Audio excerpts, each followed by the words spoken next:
functioning was functioning as 3 municipality and 3 corporations only. Okay. And ఇది geographical గా map. It is very clear. ఇది ఎక్కడ కూడా ఎక్కువ తక్కువ ఇప్పుడు వాళ్ళు అనేది ఏంటంటే క్యాస్ట్ పరంగా విభజించి అంటే కట్ చేసుకుంటూ ఒకరికి అడ్వాంటేజ్ కాకుండా విభజించి చేయమని అడుగుతున్నారు. Which is not ethical. ఇప్పుడు పొద్దున క్యాస్ట్ సెన్సస్ చేస్తారు, చేసినప్పుడు రాష్ట్ర ప్రభుత్వాన్ని అడుగుతారా? క్యాస్ట్ సెన్సస్ చేసి విభజన జరిగినప్పుడు రాష్ట్ర ప్రభుత్వాల ఒపీనియన్, ముఖ్యమంత్రి గారి ఒపీనియన్ తీసుకొని ఎక్కడ కాన్స్టిట్యుయెన్సీస్ ఎట్లా డీలిమిటేషన్ చేయాలని చెప్పి Bharatiya Janata party going to do like that? Caste census చేసాక రేపు పొద్దున డీలిమిటేషన్ అయ్యి కాన్స్టిట్యుయెన్సీస్ పెరిగినప్పుడు బీఆర్ఎస్ చేసిందా?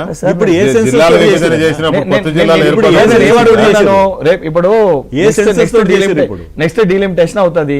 క్యాస్ట్ సెన్సస్ ఇప్పుడు చేస్తారు, క్యాస్ట్ సెన్సస్ చేస్తామన్నారు. డీలిమిటేషన్ అయ్యేటప్పుడు స్టేట్ గవర్నమెంట్స్ తోటి ఒపీనియన్ తీసుకొని సెంట్రల్ కన్సల్ట్ చేసి చేస్తుందా? What is the procedure? Official గా ఏంది, ఒక మీటింగ్ జనరల్ బాడీ మీటింగ్ ఏదో కండక్ట్ చేస్తారు, మీ ఒపీనియన్స్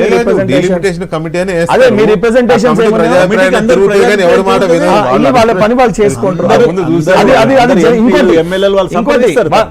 పొలిటిసైజ్ చెప్పనీకి ఎంఐఎం వాళ్ళకి లాభం అవుతుంది, మైనారిటీలకు లాభం అవుతుంది. మైనారిటీ మెజారిటీ అని నిజంగానే పబ్లిక్ ని చూసి భారతీయ జనతా పార్టీ మతపరంగా దీన్ని వాడుకునే ప్రయత్నం చేస్తే ఓఎస్ అది కొత్త గేమ్ కాదు, అన్నింటిలో చేసే రకంగానే దీంట్లో కూడా చేస్తారు. కానీ యాజ్ పర్ జియోగ్రాఫికల్ గా నేను మ్యాప్ చూపిస్తున్నా, ఇందులో ఎక్కడ తేడా ఉంది? ఇందులో ఎక్కడ నిజంగానే ఇంత చిన్నది ఇంత పెద్దది ఎక్కడ ఉంది? నిజంగానే దాని మ్యాప్ ప్రకారంగా తీసుకుంటే ఎక్కడ డిఫరెన్సియేషన్ ఉంది? ఇంత క్లియర్ గా పెట్టినప్పుడు ఆన్ గోయింగ్ అప్కమింగ్ గెలిచేదంత క్లియర్ అంటే పెరిగేదాని ప్రకారంగా క్లియర్ గా చూస్తే ఏరియా వైజ్ చూడండి మీరు.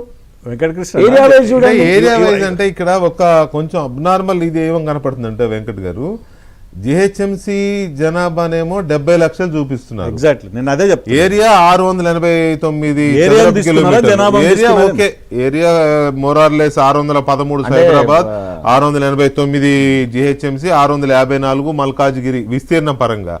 బట్ జనాభా వరకు వచ్చే వరకు జిహెచ్ఎంసీలో 70 లక్షలు చూపిస్తున్నారు, కొంచెం తేడా. సైబరాబాద్ 31 లక్షలు, మల్కాజ్గిరి 32 లక్షలు. అసలు మల్కాజ్గిరి పార్లమెంట్ ఓటర్లు కూడా అంతకంటే ఎక్కువ ఉన్నారు. ఇప్పుడు పెరిగే దాంట్లో మల్కాజ్గిరిలో లాస్ట్ టైం 2011 సెన్సస్ ప్రకారంగా ఉన్న పాపులేషన్ దానికంటే చాలా తక్కువ. అండ్ ఇప్పుడు వచ్చే పర్మిషన్స్, పాపులేషన్ మైగ్రేషన్ కూడా మల్కాజ్గిరి ఏదైతే కార్పొరేషన్ పరిధిలో విపరీతమైన హై రైజ్ బిల్డింగ్స్ పర్మిషన్స్ వచ్చి మొత్తం కూడా సిటీ అద్దెకు పెరుగుతుంది. సో రేపు పొద్దున పాపులేషన్ కూడా మీరు అన్నట్టు నిజంగా ఇప్పుడు డివైడ్ చేసి ఇస్తే ఇంక ఎక్సెస్ అయిపోతుంది అటు దిక్కు. నేను పాపులేషన్ డివైడ్ చేయమని కాదు, ఇప్పుడు హైదరాబాద్ కి జిహెచ్ఎంసీ పరిధిలో 70 లక్షల జనాభా తోటి నియోజకవర్గాలు ఎక్కువ ఉన్నాయి కదా, ఇంత ఇచ్చే బదులు దాన్ని ఇంకొంత కట్ చేసి ఇటు కొంత అటు కొంత కలుపుకోవచ్చు. కొంత 40 లక్షలు వెంకటకృష్ణ అదే చెప్తున్నా. మీరు జనాభా అదైతే చర్చ, అందులో ఎంఐఎం వాళ్ళకి ప్రాబ్లమ్స్ ఉన్నాయి. ఎంఐఎం వాళ్ళు మేము అనుకున్నది కాలేదు, వాళ్ళు ప్రాబ్లమ్లు ఉంటారు. భారతీయ జనతా పార్టీ మాకు అనుకున్నట్టు రాలేదు, వాళ్ళకు మాకు కూడా ప్రాబ్లం ఉంది. మేము పొలిటిసైజ్ చేస్తే నిజంగా మాకు ఇబ్బంది ఉండదు కదా. ఈవెన్ మేము ఇచ్చినాము, నేను పర్సనల్ గా నేను అంబర్పేటలో డివిజన్స్ గురించి నేను కంప్లైంట్ ఇచ్చిన, నేను కూడా రేజ్ చేసిన, ఇది ఇట్లా కాదు ఇది ఇట్లా చేయండి అని చెప్పాను. ఇప్పుడు డివిజన్ అనేది జనాభా ప్రాతిపదికన చేశారా, లేదా ఏరియాను బట్టి చేశారా, లేదా నియోజకవర్గాలు బట్టి చేశారా, అది క్లారిటీ లేదు. నియోజకవర్గాల క్లారిటీ తీసుకుంటే సైబరాబాద్ కమిషన్ 3 నియోజకవర్గాలు, సికింద్రాబాద్, శేర్లింగపల్లి, కుత్బుల్లాపూర్, కూకట్పల్లి. మల్కాజ్గిరికి వచ్చేసరికి మల్కాజ్గిరి, ఉప్పలు, ఎల్బీ నగర్ కొంత ప్రాంతం 3.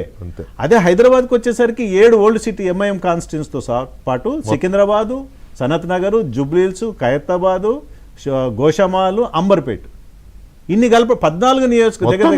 20లో ఆ రెండింటికి 6 పోతే 14 ఇటే 14 ఓల్డ్ సిటీలు కాన్స్టిట్యూన్సీలు ఎన్ని పెరుగుతాయి సార్? నేను అనేది ఏంటంటే 70 లక్షలు 3 అవుతుందండి. 70 లక్షలు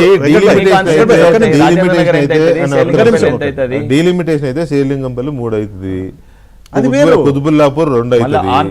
నేను అన్నది కరెక్టే, కానీ ఇప్పుడు ఇవి కావా, ఇవి కూడా అయితే కదా. అందులో క్లియర్ గా ఇదే క్వశ్చన్ భారతీయ జనతా పార్టీ నాయకులు కౌన్సిల్ లో క్వశ్చన్ చేసినప్పుడు కమిషనర్ గారు చాలా స్పష్టంగా ఇచ్చిన పర్మిషన్స్ అన్నిటినీ క్యాలిక్యులేట్ చేసుకొని విత్ నెక్స్ట్ జరగబోయే